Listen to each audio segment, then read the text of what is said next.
जी, जब से web series आई हैं, कंटेंट मेकर्स को आज़ादी मिल गई है। बोलो आज़ादी।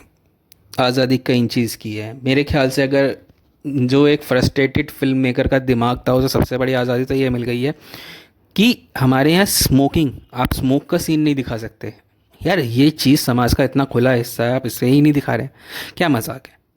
तो अभी तक वेब सीरीज़ ने एक आज़ादी दे रखी है, इसका कई लोग गलत इस्तेमाल भी कर रहे हैं। तो मैं अगर कहता हूँ बोल्डनेस में कोई बुराई नहीं है, आप बोल्ड कंटेंट भी दिखा रहे हो, आप डिज़र्विंग है, डिमांडिंग है, कोई प्रॉब्लम नहीं।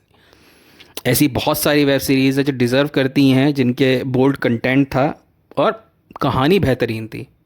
उनमें से मेरी फेवरेट षड्यंत्र है अभी तक, कभी देखिएगा। एक अच्छी बोल्ड कंटेंट के साथ एक बहुत ही बेहतरीन वेब सीरीज़ है। अगर आप सस्पेंस के शौकीन हैं, मैं जल्दी इसका रिव्यू भी दूंगा।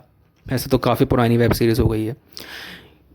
कई लोग ऐसे हैं जिन्हें ये लगता है कि अगर आपको कोई भी रिस्ट्रिक्शन नहीं है तो आपने कुछ भी दिखा सकते हैं। मुझे कहने में कोई प्रॉब्लम नहीं है। उन्होंने सॉफ्ट पोर्न इंडस्ट्री बनाने की कोशिश करी है वेब सीरीज़ को।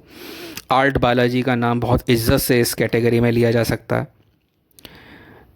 अब कुछ लोग ऐसे हैं जो सोचते हैं कि हम कुछ बढ़िया बनाएंगे, थोड़े सीन भी डाल देंगे बोल्ड, लेकिन वो कुछ नहीं कर पाते। उनकी वेब सीरीज़ मतलब उनका प्रोडक्ट धोबे का कुत्ता हो जाता है, ना इधर का रहा ना उधर का रहा। तो रस भरी को हम इस कैटेगरी में बहुत ही प्यार से डालना चाहेंगे। जी हाँ, स्वरा भास्करा, दी सो कॉल्ड स्वरा भास्करा, जो अपने कमेंट्स के लिए, अपने ट्वीट्स के लिए बहुत ज़्यादा हाईलाइट में और लाइमलाइट में रहती हैं।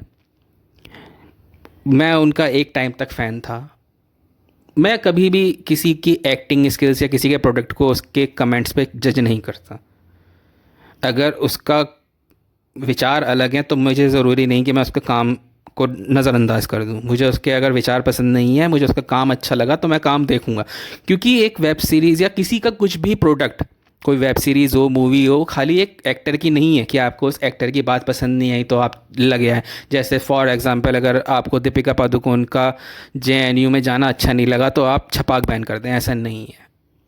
एक वेब सीरीज़, एक मूवी, एक सीरियल, कोई भी चीज़ इस तरीके की बहुत एक टीम का एफर्ट होता है। लेकिन रसभरी एक कचरा एफर्ट है, कोई एफर्ट ही नहीं है एक्चुअली। मैं हैरान था कि वो एक्ट्रेस जिसने अनारकली ऑफ आरा दी है, जिसने नील बट्टे सन्नाटा दी है, वो ये वेब सीरीज़ कर रही है। क्या सोच के कर रही थी?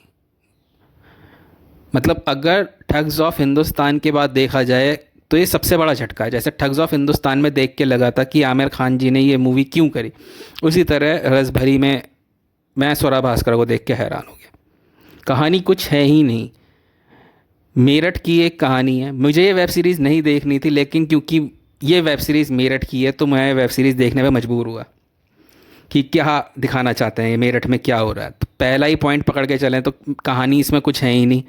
एक टीचर आती है, स्वरा भास्कर एक टीचर बनकर आती हैं और उन पे लोग ये कमेंट कर रहे हैं, कानाफूसी हो रही है कि ये बहुत खुली टीचर है, इनके यहाँ तो मतलब फर्स्ट कम फर्स्ट, मैं क्या ही बोलूँ, मतलब बस बोलने में भी शर्म आती है। लेकिन बड़ी अलग अलग इनके बारे में गंदी बातें हो रही हैं।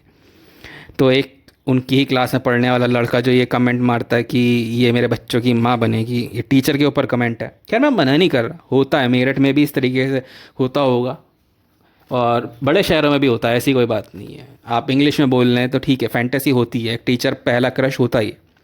बहरहाल, इस पे बहुत अच्छे वेब सीरीज़ बन सकती थी, लेकिन रसभरी को इस स्लॉट में मत डालिए।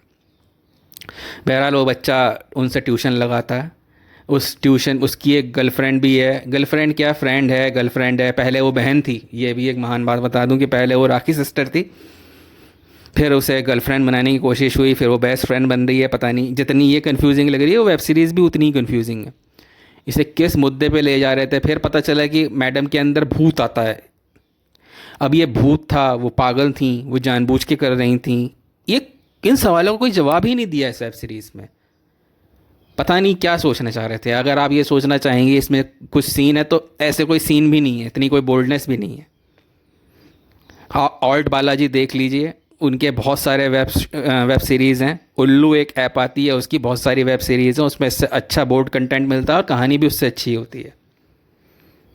मैं बस इतना ही कहना चाहता हूँ कि ये बहुत ही कचरा वेब सीरीज़ है, पता नहीं क्या ही मतलब लोगों को उल्लू बनाने के लिए ली होगी। और इसकी आप IMDb पे रेटिंग भी देख लीजिएगा तो ये बहुत ही कम है।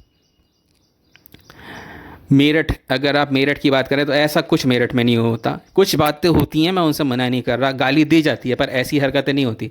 प्रसून जोशी जी ने जो बात दिखाई है कि एक इतनी छोटी बच्ची ऐसा भद्दा डांस कर रही है, वो भी पूरे मतलब इतने सारे लोग हैं, फैमिली नहीं, बाहर दोस्त वगैरह भी आए हुए हैं इसके मम्मी पापा के, उनके सामने तो सवाल ही नहीं, कभी नहीं हो सकता ऐसा डांस। तो ये बच्ची मेरठ में अपने घर वालों के सामने नहीं कर सकती, एक मिडिल क्लास फैमिली के सामने। मैं ये लिख सकता हूँ, लिख के दे सकता हूँ। उसके अलावा मेरठ का तो खैर इन्होंने बहुत ही नाश मारा, पता नहीं क्या दिखाने की कोशिश कर रहे थे। इनसे मेरठ के आसपास के एक शहर मतलब एक कस्बा है खतौली, तो उसका कठौली कर दिया। इन्हें कुछ नहीं पता, इन्होंने यही है कि आजकल यूपी लहजा चल रहा है, तो बस छोटे छोटे शहर पकड़ो और उनके नाम पर कुछ भी परोसते चलो।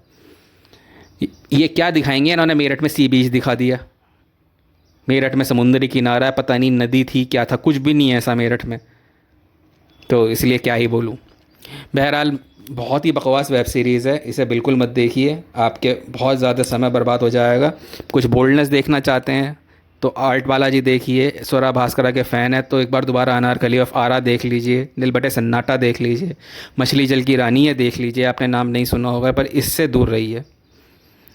इसकी वेब सीरीज़ की अगर रेटिंग दूँ तो मैं 5 में से -25 दूंगा। Thank you.